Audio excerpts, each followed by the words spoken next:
Hey, this is Marquez Ortiz, and today I'm going to be doing a Canon EOS R unboxing / what camera should you buy video. So let's get started. So this is the box. This thing is freaking huge. So I bought this from the Canon USA refurbished website, and during Black Friday I saw a great deal. It was Canon EOS R for $899, and they also had the Canon EOS RP for $599. And actually I wasn't even planning on buying a new camera for Black Friday this year, but famous last words, right? So this pretty much just blew my budget. But it was just too good a deal to pass up.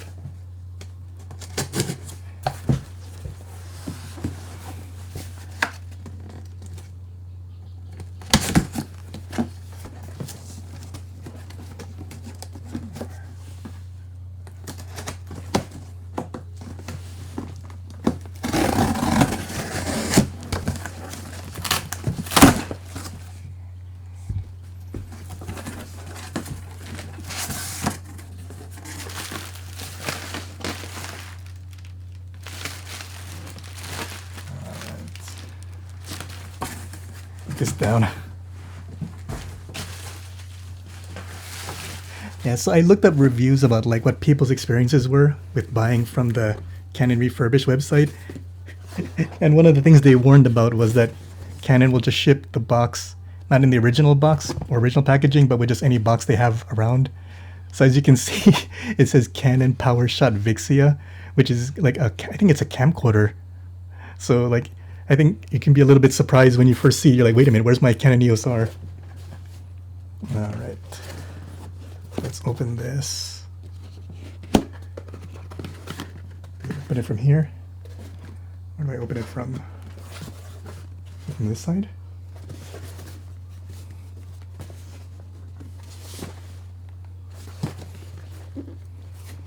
I'm not sure where to open it from. Oh, there you go. Okay, from this side. So let's try this. You see? All right.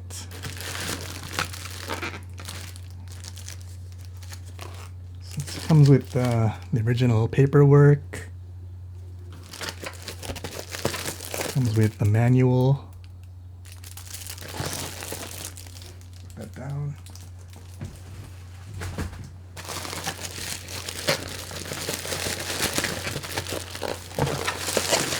And a ton of bubble wrap.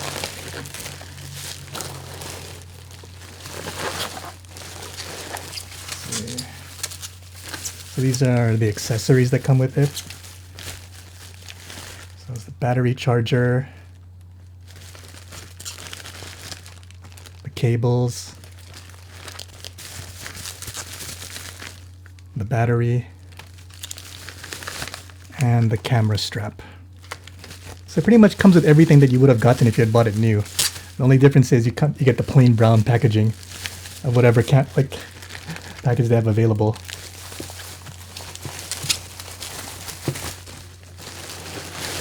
And right now, the star of the show. Here we go, big reveal. All right.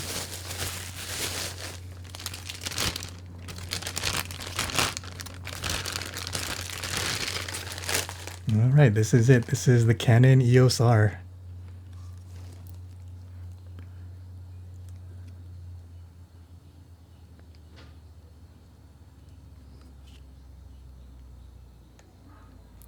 Just showing each side of it. This is an old camera, so everyone already knows what this looks like.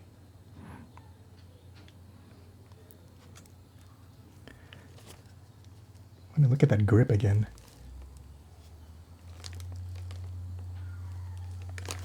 See, first time gripping it. Oh, it feels really nice. Yeah. All right, so that's the Canon EOS R. Before I talk more about the camera, let me see what else came in this package.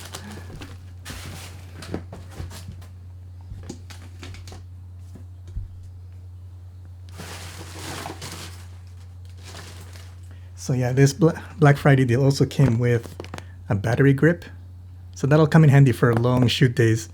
Especially if this is my first mirrorless camera, and I've heard mirrorless cameras drain the batteries faster because of the electronic viewfinder, and you're using the screen a lot more, the back screen a lot more too. So this will come in handy.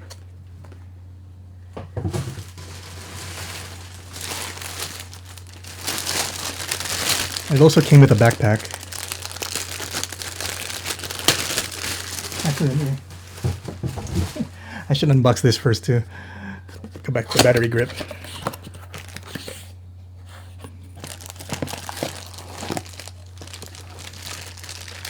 This is another charger, I think. Yeah, oh, this is the power adapter.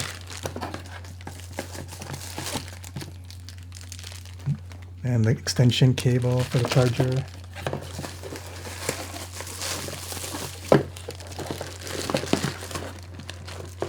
So instructions. Let's unbox this.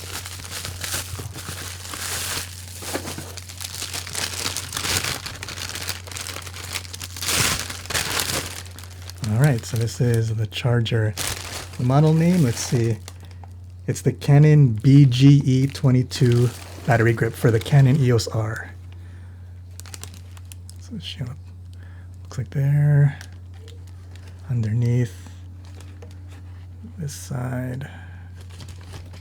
This side. Yeah, the cool thing about battery grips is it gives you, so when you go into vertical, for vertical pictures like portrait mode, orientation, you have another shutter button, you have another top dial. Yeah, so that comes in handy whenever you want to shoot vertical shots. And I guess it's the on-off button.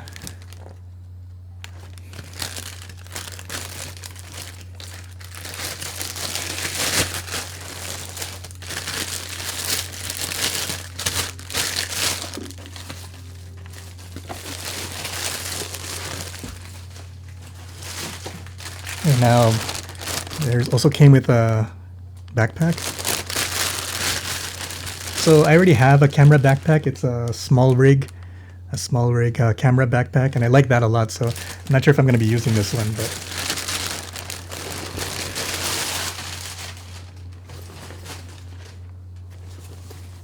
oh, it's a sling bag, so it only has one strap. I've never really used a sling backpack before. I prefer to have two shoulder straps, so we'll see how I feel about this. I can see this being good for like maybe casual walking around stuff. Actually, let me explore the pockets real fast. So side pocket to quick draw your camera probably. It's this side.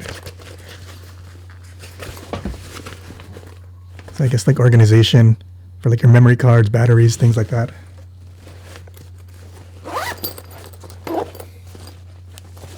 And then it has this isn't big enough for a water bottle. Maybe just for your phone. I think that's it. There's not that much to this backpack. Alright, so back to the Canon EOS R. So again, at the top of the video, I said that it's going to be about unboxing this camera, but also talking through like what camera should you buy. So there's already been a lot of videos talking about the specs of this camera, the pros and the cons. So rather than just like doing kind of a rundown that way, I think it's worth talking about more in terms of like not finding the best camera, but more finding the right camera for you.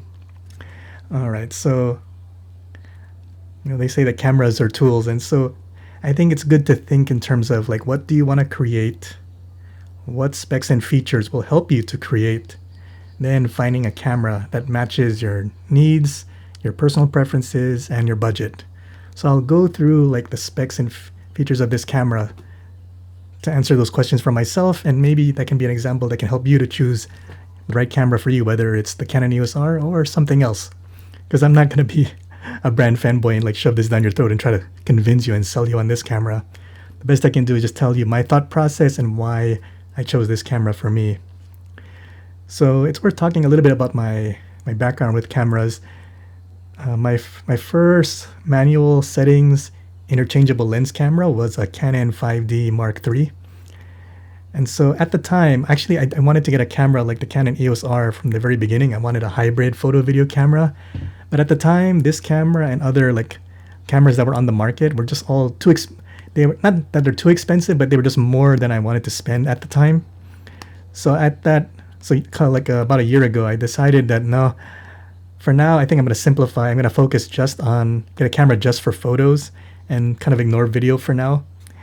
And so that allowed me to actually like really drastically downscale my budget, and I was able to buy a Canon 5D Mark III, and I was able to find a deal for $500.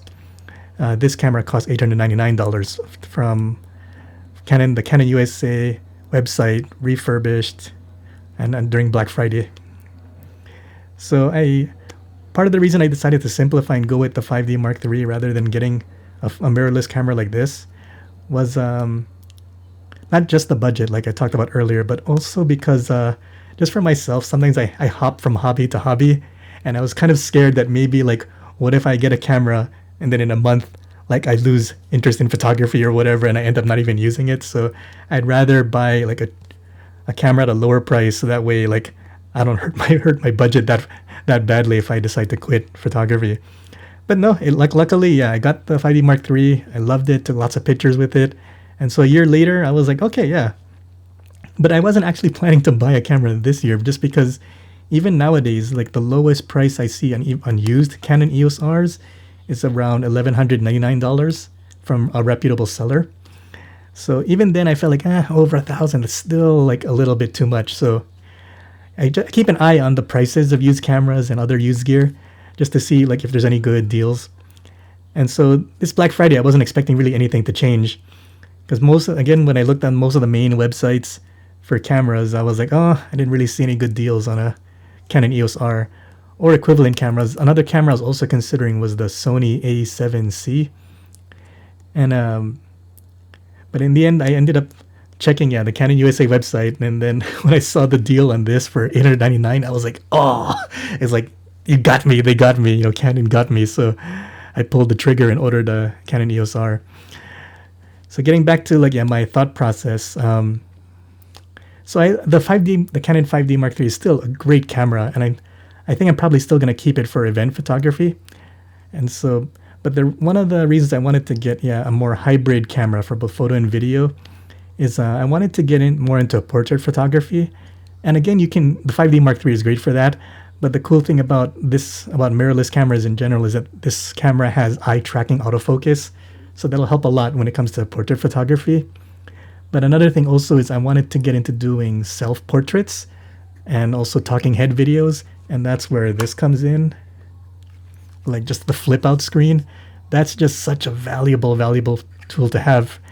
So for self-portraits, it's funny because it's not even about trying to become like the next big influencer or Instagrammer.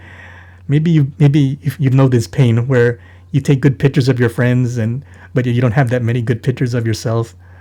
But I've been lucky that I've had friends take some good pictures of me, and I've even had strangers take good pictures of me when I've traveled and visited like world landmarks, being able to hand the camera to someone and get a picture. But your friends, maybe they may not know that much about photography, and especially if you're asking a total stranger, like they won't have the patience to take 10 shots or whatever until you get just the right shot. So I wanted to just have something where I could take self-portraits by myself without having to rely on anyone. So yeah, for self-portraits, the flip-out screen will be great, but also for talking head videos like this. So I'm using a Logitech C920 right now, and that works fine. The problem is though, sometimes depending on the software I'm using, it can be really resource intensive and just become a resource hog on my computer. So I think it's worth having a dedicated camera where I can just record to a memory card, so that way I can take the burden off my poor old laptop. Yeah, so the flip out screen, talking head videos, and another thing more nice to have, I'm not sure if I'm going to get into it immediately, is also I can use this as a webcam for live streaming. So again, going through those are the use cases. What do I want to create? Now, which specs and features relate to those things? And empower me to do those things. So for portrait photography, yeah, the eye tracking autofocus will help a lot. For the self portraits and the talking head videos, the flip out screen. When it comes to live streaming, a key feature is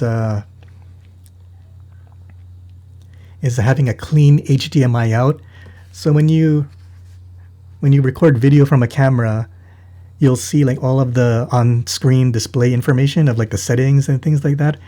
When you're doing a live stream, you don't want to have all those settings over your face of like your aperture and your ISO and your shutter speed and all that. So before buying a camera for live streaming, you can do a Google search for the name of your camera, the model, and then type in clean HDMI, and then the Google results will tell you whether your camera has clean HDMI or not.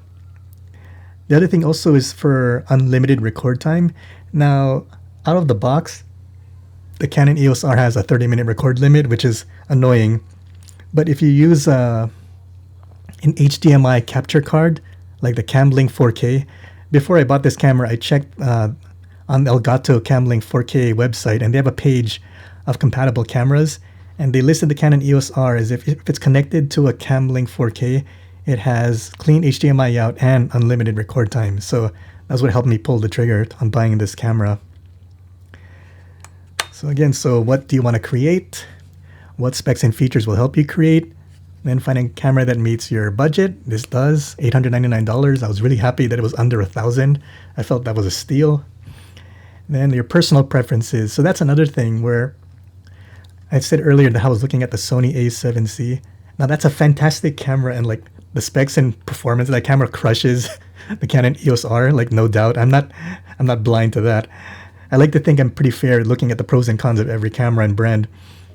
But ultimately, though, my personal preference is I want to have like a full-sized grip, and I felt like the Sony A7C was just a little bit too small for me. Another thing too is also when you're watching camera reviews, people will talk about the pros and cons. It's important for you to kind of decide what you want to create, so that way when your reviewers discuss the pros and cons, you can better evaluate which pros and cons are relevant to you and which ones are not relevant to you. So, for example, for this camera, it got bashed a lot for video, and rightly so. But one of the big things was like there was a 4K crop. So for me, I don't shoot 4K because my poor old laptop probably couldn't handle it. I just want to shoot 1080p, which is I think good quality enough, and also it won't clog up my memory cards and hard drives that fast. So I wanted just 1080p video. Another criticism against it for me that wasn't relevant was it doesn't have like a lot of the fancy slow motion, like 4K 60 frames per second or 1080p 120 frames per second. So just being real with myself, I don't shoot a lot of like action or sports, or like I don't work for Red Bull, shooting stuff like that. So for me, that wasn't as relevant. But when I was looking at the reviews of the Sony A7C, one of the common complaints was they felt the grip was too small. So that is relevant for me because I want something that feels good in my hand. The other criticisms that camera gets, and actually the criticism that a lot of Sony cameras get, was that the viewfinder was very small and not very high res, and also the screen wasn't like that nice either. And also, like, I think with Sony cameras, a lot of them they have some touchscreen capability, but not like a full touchscreen like the way the Canon cameras are.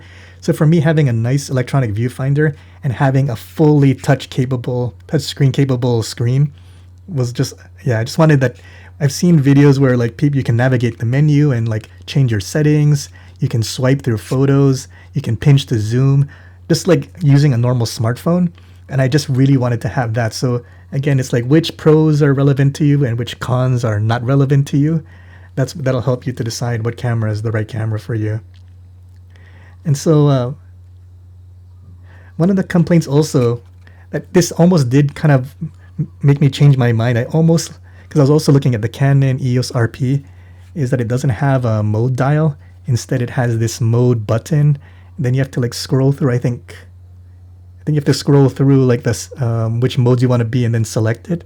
So that can be kind of a cumbersome process. And that was one of the big complaints that I saw like content creators have about the EOS R, was that there's no mode button to quickly switch between photo and video. However, luckily I saw a YouTuber, and I think other YouTubers have talked about this, where you can use this movie record button as a way to quickly switch to video mode. And if I remember, I'll put a link to that video below where you can actually like do your video settings, save it in the camera, and then you can set it so that when you press this movie button, it'll switch to your video settings. And then there's another setting where you can set it to automatically update your video settings. So every time you change your video settings, the next time you press the movie record button, it'll show the last saved settings, last saved video settings that you have. And so for me, that was a big feature. So that kind of helped me overcome the hump, because at one point I was considering the EOS RP because it had like a traditional mode dial. But finding out about like the movie record button hack helped me kind of decide like, okay, I can deal with that on the Canon EOS R. And also like another complaint of the EOS R was the touch bar. So what kind of helped is that I have experience with the Canon 5D Mark III, and that camera has a joystick, but I barely ever use it. So just based on my own usage and experience, I felt like the lack of a joystick wouldn't affect me too much. And also you can use the touch screen to set your focus point. So we'll see how, when real world use, how I feel about that. But for now, I feel like the touch bar doesn't bother me too much. What will kind of bother me though is not having the back dial for adjusting aperture. So instead, I think I have to use this top dial up here. Although I feel like with the way my thumb naturally rests there, I think I might actually prefer that than reaching down to spin the back dial. All right. So I think I got some other accessories. Let me open those too. All right, so I have Canon EF lenses. I don't have any Canon RF lenses right now, so to use my Canon EF lenses on the Canon EOS R, I needed to get an adapter. So because I saved some money by buying at such a big discount, I decided to splurge, and instead of getting like the basic adapter, I decided to get the control ring adapter.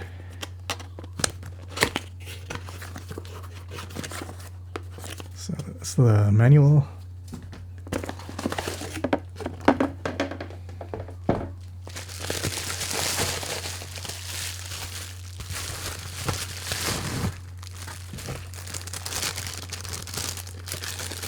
Oh, it comes in a nice little black pouch. All right, so let's open this.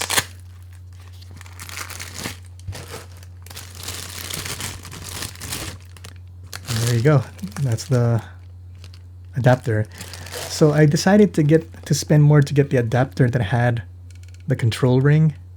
And the reason why is because the Canon EOS R and the RP, they only have 2 dials. Whereas the newer Canon R5, R6, R6 Mark II, those have 3 dials. So I think having a extra control ring isn't as necessary. But because the EOS R and RP only have 2 dials, I felt like it was worth having that extra dial. So like maybe like the 2 dials on the camera I can use for shutter speed and aperture. Maybe this could be ISO or white balance or something else. Put this away.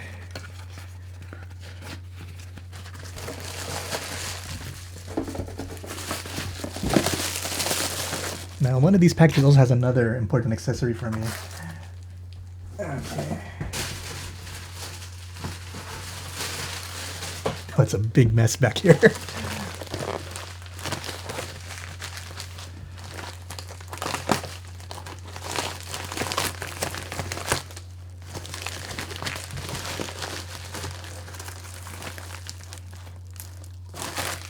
Let's see. Actually, that's for a different video.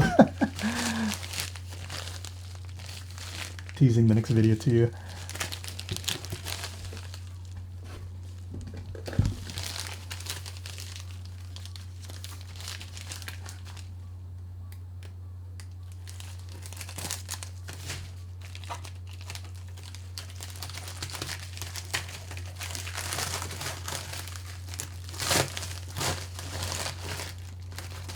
No, that's not it either. Huh. I wonder if it came in one of the other boxes.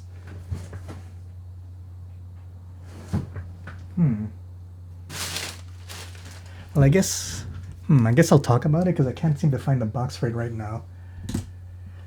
Let me look up the name of it real fast.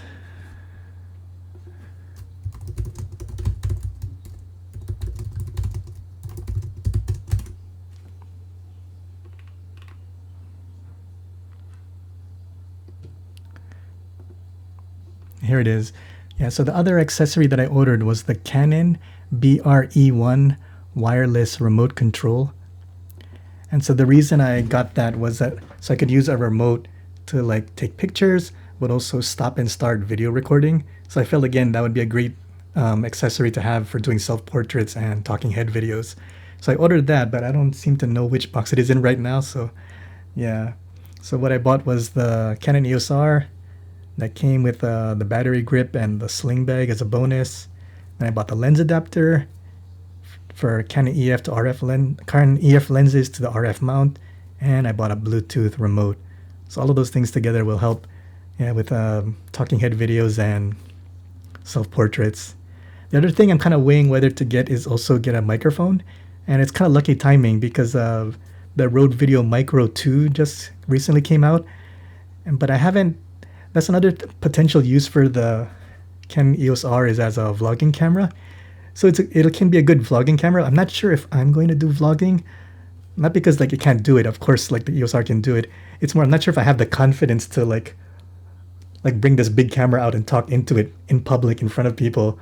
If you do vlogging and you got over that fear, let me know in a comment below how you did it because I'd love to know. I think for now I might just do talking head videos at home, like in my home studio. So for that I have so I have this microphone on my computer. That's what I would use for like live streaming or talking to my computer. I also have kind of hanging back there is a giant Squid Audio podcast lavalier microphone that you clip to your shirt. That has great audio quality, so I might use either of those for like talking head videos at home. And both of those like microphones you can get closer to your face, whereas like a shotgun microphone, if I have it too far away or it might not sound as good.